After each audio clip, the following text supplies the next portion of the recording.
I'm Cliff Barrickman, and I am in Kokkinok, Alaska, on the shores of Lake Iliamna, Alaska's largest lake. In some places, this lake is over 1,000 feet deep. There's no telling what could be swimming around in the bottom of this lake. It's so deep. It's at least 1,200 feet, but nobody knows. Nobody's taken a rock tied to a string and dropped it down to the bottom. Have you ever heard a scientific investigation go so wrong that the search for a monster starts looking like a search for something real? That may be exactly what happened beneath the freezing waters of Alaska's Lake Iliamna. Researchers began with a simple environmental DNA survey, expecting to find genetic traces from ordinary fish, seals, or microscopic organisms. Instead, samples collected nearly 600 feet below the surface appeared to contain DNA from a massive creature that didn't match anything in major genetic databases. At first, scientists suspected contaminated equipment. Then they considered human error.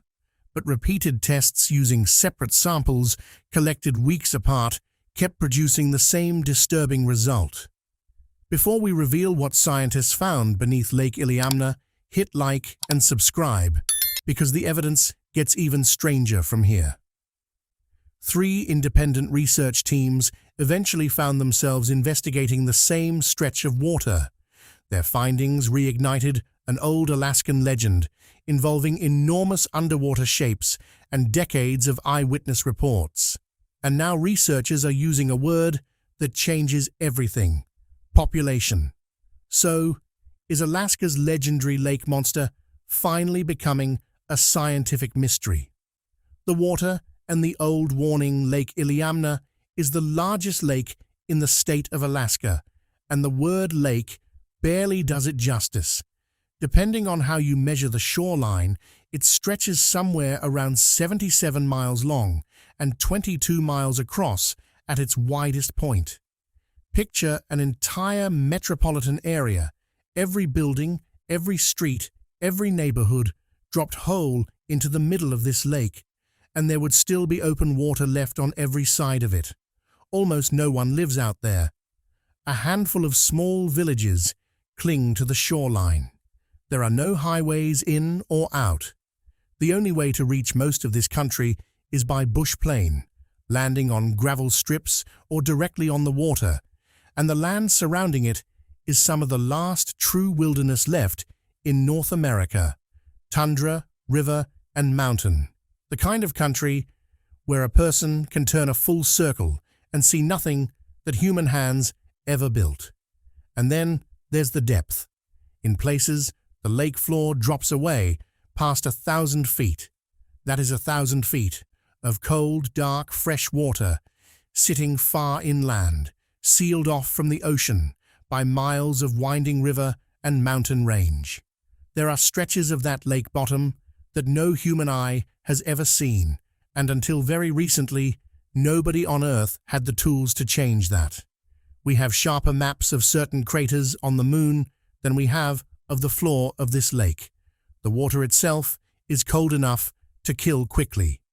Even during the brief Alaskan summer, the deep layers hover just above freezing. A person who goes into that water unprotected has minutes, not hours, before the cold finishes what it started.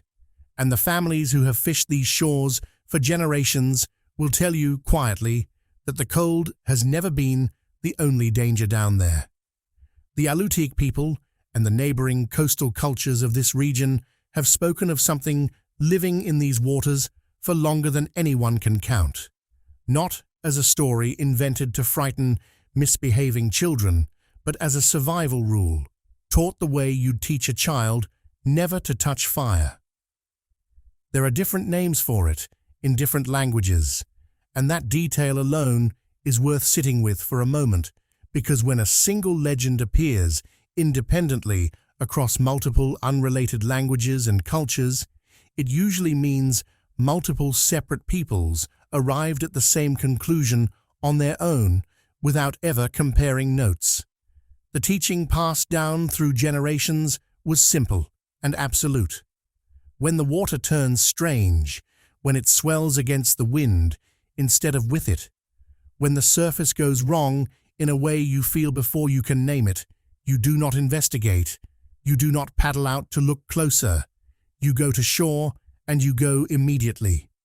Rules that specific, that non-negotiable, are not invented for entertainment. They are carved out of loss.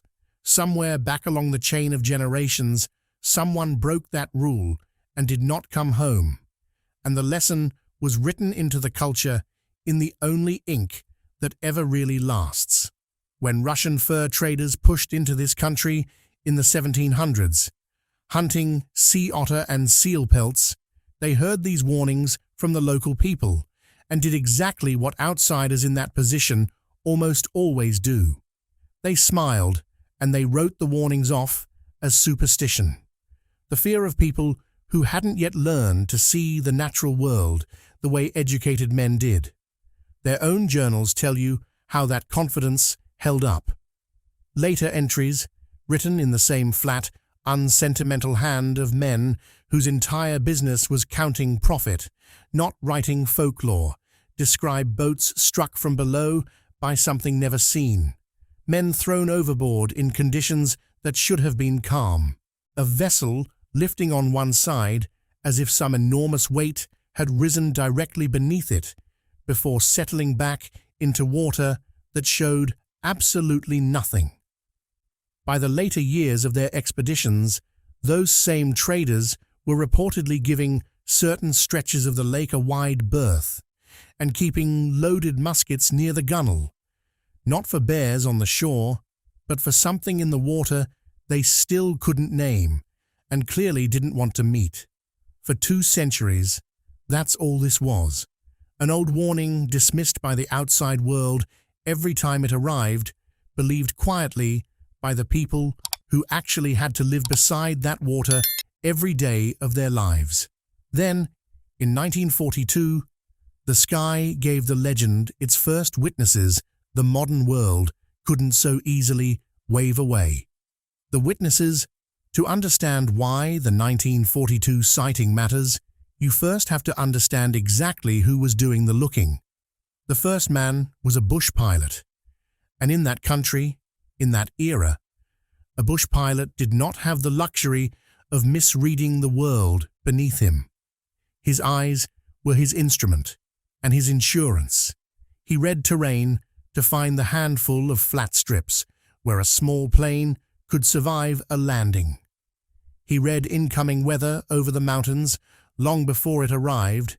He read the water itself for ice and chop and the 1,000 small signals that decided whether a man landed safely that day or didn't land at all. The second man was a wildlife agent, a man whose entire profession was the accurate identification of animals. That wasn't a hobby for him, it was the job. A man like that does not glance at a moose and report an elk. His training was built entirely around not being fooled by whatever nature put in front of him. Neither man had the slightest interest in monsters. Neither stood to gain a single thing by claiming to see something impossible, and in a small aviation community, a reputation for seeing things that weren't there could quietly end a career. And yet, flying low that day, both men looked down and saw shapes moving beneath the surface. Not one, not a trick of shadow that a tired mind invents on a long flight, but more than a dozen of them. Each one, they estimated, was roughly the size of the plane's own wingspan. Picture that for a moment, looking down from your aircraft and finding that the animals below you measure out even against your own wings. These shapes weren't scattered the way debris scatters, or milling the way a pod of feeding animals moves without direction. They moved together, coordinated, purposeful, holding something close to formation, the way animals move when there is intention behind it, a shared destination that no single individual is choosing alone. Their backs, both men reported, carried a strange metallic sheen in the light.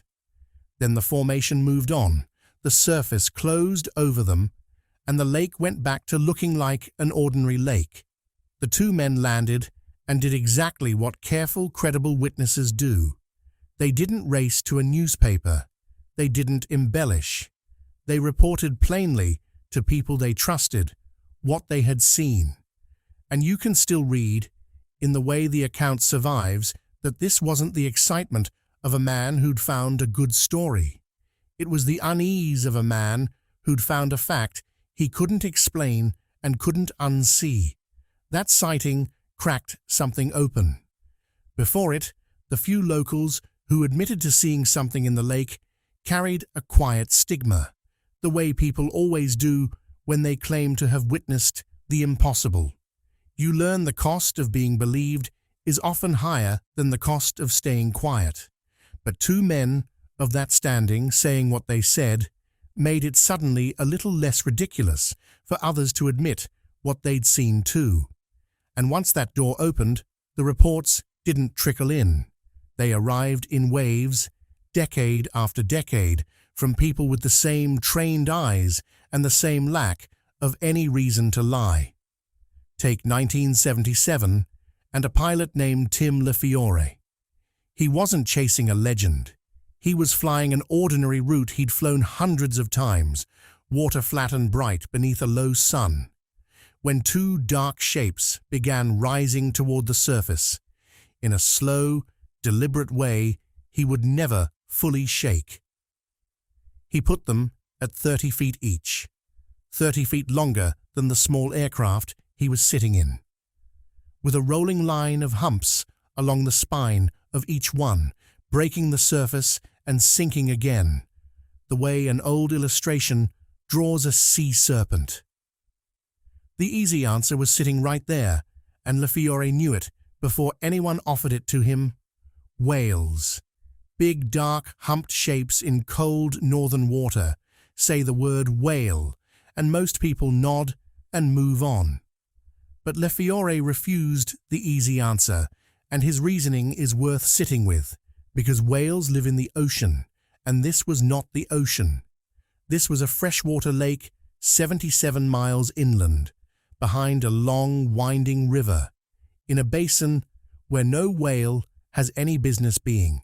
To call what he saw a whale, you first have to explain how a whale got there and how it survived, and the moment you try to answer that, you find you haven't solved the mystery at all. You've only given it a different name. Set LaFiore's account beside the pilots of the 1940s and notice what you're building. Different men, different decades, no contact between them, no shared story to rehearse, no reason to coordinate their answers. And yet the descriptions keep landing in the same narrow place, long, dark, far larger than anything that should be there, moving with a purpose ordinary animals don't show. But the pilots had one advantage or disadvantage, depending on how you look at it. They saw the lake from above, flat, distant, almost like watching a photograph. The people who saw it from the water itself had no such buffer. In 1987, a woman named Vera Kolyaha was out on the lake in an 18-foot boat when she felt, before she saw, something enormous pass beneath her hull. Dark masses, she said, more than one, each of them longer than her boat. They never surfaced. They didn't need to. They moved underneath her, and the boat rocked hard, the way a small craft only rocks when something massive displaces the water around it. She gripped the sides and did the only thing a person can do in that moment, which is wait for the water to decide whether it's going to let you go. It let her go. But think about what an experience like that does to a person. To feel scale through the soles of your feet, through the wood of the hull, without ever seeing what caused it. To know without a single visual confirmation that whatever just passed beneath you is bigger than the thing keeping you afloat. That's a fear that doesn't photograph well. That's a fear you carry with you for the rest of your life. And then there's 1988, the sighting that should give any skeptic their hardest night of sleep.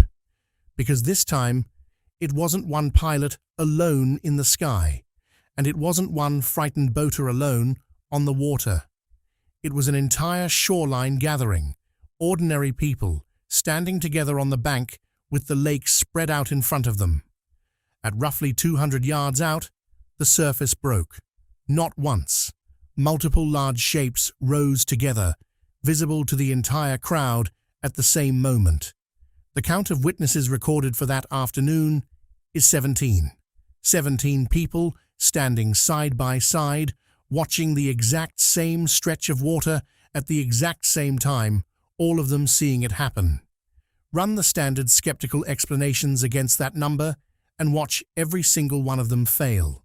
One tired witness can misread a log riding a swell, or the way light lies across cold water. Two witnesses might feed each other's imagination, might talk themselves into agreeing on what they wish they'd seen, but 17 people simultaneously looking at the same point on the same lake is no longer a trick of one tired pair of eyes. That's an event. And the only honest question left standing is what actually happened out there. By 1988, the believers had assembled something the doubters could no longer simply laugh off. And it was into that growing pressure, the unmistakable sense that something real was being witnessed and repeatedly ignored, that serious money finally entered the story. The old investigation. In 1979, a newspaper placed $100,000 on the table for anyone who could bring back proof the world couldn't argue with: a clear photograph, a carcass, a body. And the people who came hunting that reward didn't arrive with campfire stories. They arrived with submersibles, sonar arrays, and hydrophones built to hear what the human ear alone never could. They mapped what they could of the bottom. They dragged instruments down through the thermocline into water just above freezing, and they sat through long Alaskan twilights, listening. The $100,000 was never claimed. No carcass ever surfaced. No photograph emerged sharp enough to silence a single doubter. By the strict standard of the reward itself, the expedition failed completely. But that is not the same thing as finding nothing, because the equipment kept a record. The searchers couldn't fully explain. Sonar operators logged large, moving returns at depths where nothing in the lake's known inventory should have been moving. Hydrophones picked up low, unfamiliar sounds that matched nothing in the catalogue of known animal calls. These weren't folklorists chasing a feeling. These were technicians reading their own instruments, and their instruments kept drawing shapes in the deep water that no one on that boat could put a name to. Then came evidence that didn't require a living witness at all, the kind you can hold in your hands afterward and turn over and still fail to explain. Fishermen began pulling up nets that hadn't snagged on rock or torn under ordinary strain. They'd been severed cleanly, sheared through with a force capable of cutting line rated to hold half a ton of salmon.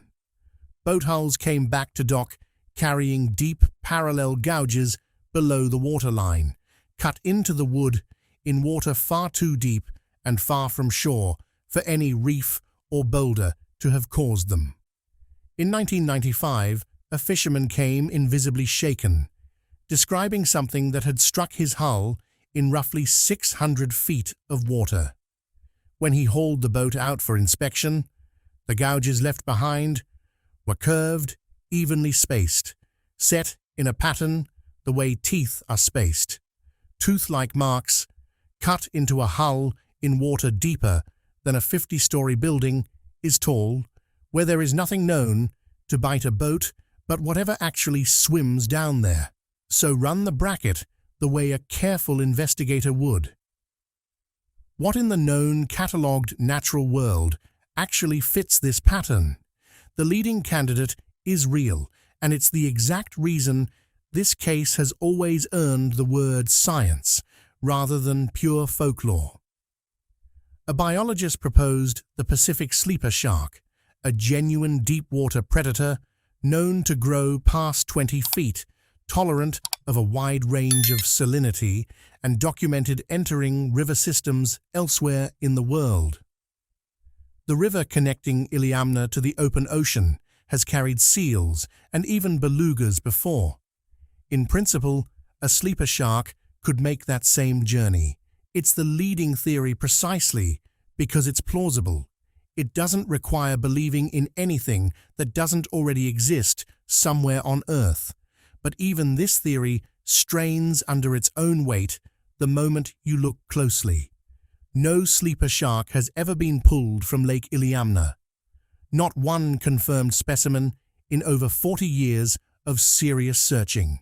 And the witnesses, again and again, describe animals far larger than the largest sleeper shark ever recorded, 40, 50, 60 feet. Worse, they describe coordination, shapes moving together in formation, multiple masses surfacing at once in front of a crowd of 17. That is simply not how sharks behave. Sleeper sharks are solitary hunters. The best scientific explanation available fit the cold, and it fit the depth, and it broke completely against the size and against the numbers.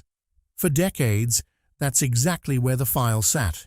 Real physical evidence, a plausible but incomplete theory, and no resolution in sight.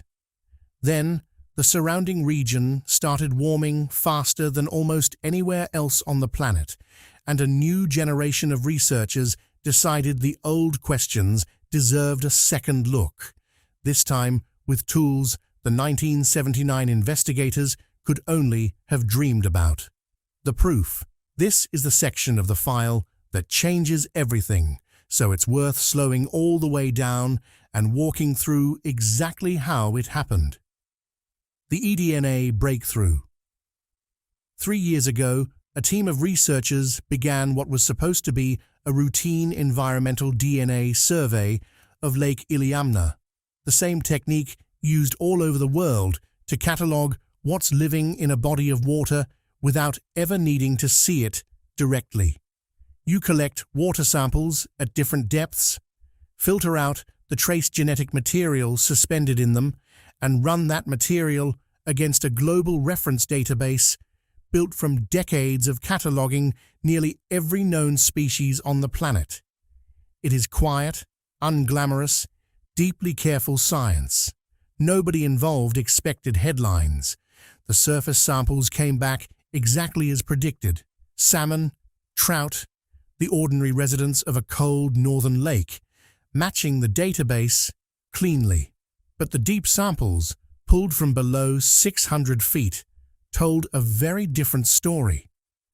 A meaningful percentage of the recovered genetic material didn't match anything catalogued anywhere. Not a contamination error. Not a data glitch. The team ran it 3 separate times, using different equipment and different technicians who didn't know what the earlier results had shown. Sequences that were clearly animal in origin, clearly consistent with a large-bodied organism based on the volume of material recovered, and clearly absent from every known database on Earth. In a research lab, that's not the kind of moment that produces gasps or shouting. It's quieter than that, and in some ways, far more unsettling. The specific clinical shock of watching a result repeat itself when you were hoping, almost praying, that it wouldn't. The thermal and satellite confirmation. Around the same period, a completely separate team, studying the lake's warming deep layers, had been running thermal drone surveys, looking for shifts in temperature stratification tied to the broader warming of the region. What they found instead were repeated, unexplained heat signatures, large, mobile, warm-bodied masses moving through water that should have been nearly lifeless at that depth and temperature. Satellite imagery, reviewed afterward as part of the same project, showed something just as difficult to explain away. Wakes forming out in open water, far from shore, spreading across the surface in clean, deliberate lines, with absolutely nothing visible on the surface causing them. A disturbance rising from below and spreading outward, with no source an eye could identify.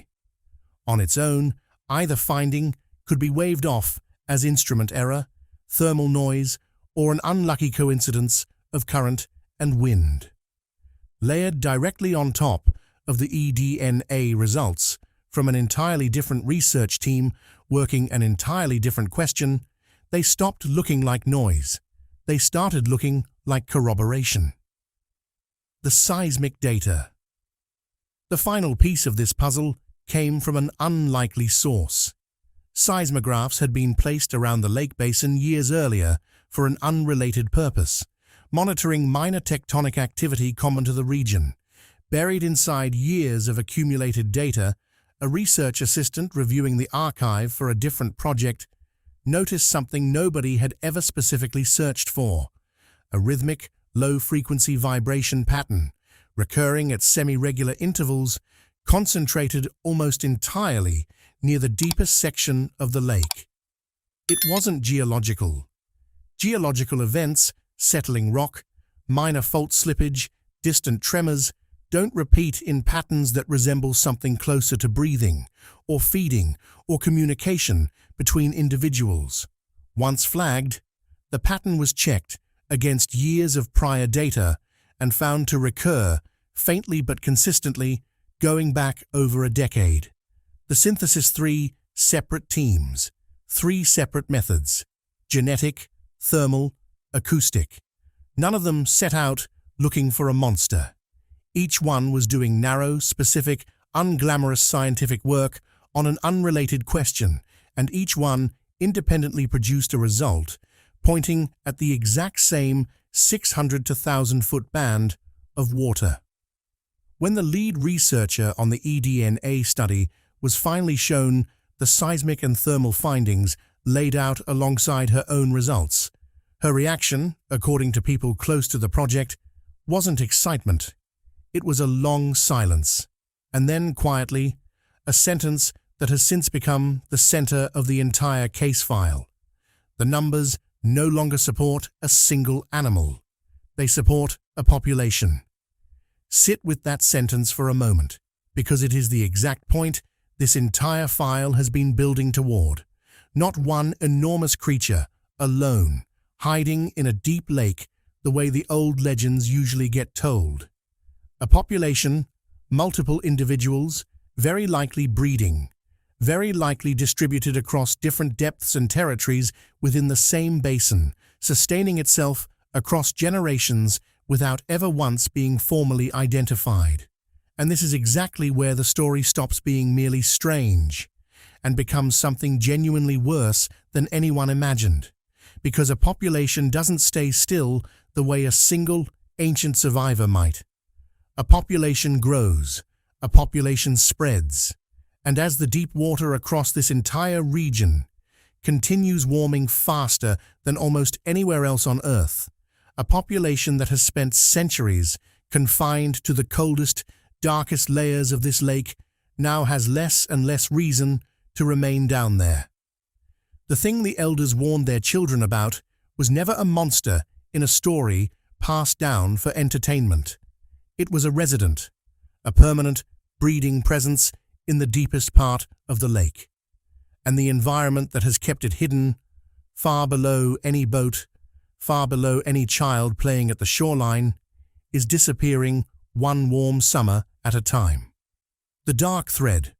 This is the part of the file that researchers are most careful about, because the record here is incomplete, and nearly everyone directly involved is gone. In the 1960s, a small team of biologists studying the lake vanished. Their equipment later recovered, slashed, while the biologists themselves were never found.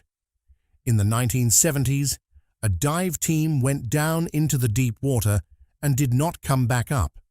In the 1990s, a foreign research crew's submersible was reportedly struck near a section of the lake floor, rumored, never confirmed, to be scattered with bones. As recently as 2021, 2 divers went missing during a routine survey. Their tether lines reportedly recovered, cleanly severed rather than frayed, tangled, or snapped under ordinary strain. Officially, nearly all of these incidents remain filed as drownings, presumed unproven, the way the deep cold north quietly files so much of what it eventually takes. That may genuinely be all they are. The far north has never needed a monster to be dangerous, and cold water alone has ended more lives in that region than any legend ever could. But set those old, incomplete files down next to what the last 3 years of research just uncovered, and the question stops being one you can comfortably dismiss. If there is, in fact, a breeding population of large, coordinated, entirely unstudied animals living in the deepest and least monitored parts of this lake, then some of these older unexplained drownings deserve a genuine second look. Not because anyone involved wants a scarier story, but because that is precisely what responsible science is supposed to do the moment new data changes the baseline understanding of a place. The warming lake, Lake Iliamna, sits in the same strange family as Loch Ness, Ogopogo, and Champ. Cold, deep, glacier-carved lakes, each one carrying its own version of the same enduring legend, a relict population the modern world simply never got around to properly searching for. For most of those lakes, the mystery has remained exactly that, a permanent question, always one measurement short of proof. Iliamna may be the first one where the data finally stopped being circumstantial. Genetic material that matches nothing known to science. Thermal signatures with no conventional explanation. Acoustic patterns that behave less like geology and more like communication. Independently, none of it proves anything on its own. Layered together, from 3 unrelated research efforts converging on the same coordinates, it is the closest modern science has ever come to closing this kind of case file. And what it found waiting on the other side wasn't relief. It was a growing, breeding population, living in a warming lake with less reason every single year to stay confined to the dark. So after putting everything together, here's where this case file leaves us. There isn't a photograph sitting in a laboratory, no captured specimen waiting to be revealed, and no single piece of evidence that gives us an easy answer. Instead, there are 3 independent scientific methods, carried out by 3 separate teams with no interest in proving the existence of monsters. And yet all 3 point toward the exact same 600 feet of water, leading to the same uncomfortable conclusion. Look at everything in this case. The dozen strange shapes flying in formation past a wildlife agent's window in 1942.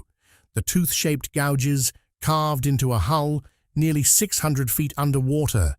The eDNA sequences that don't match anything known on Earth, and the unusual seismic pattern that seems to behave almost like something breathing in the darkness. Out of all these details, which one can you genuinely explain away?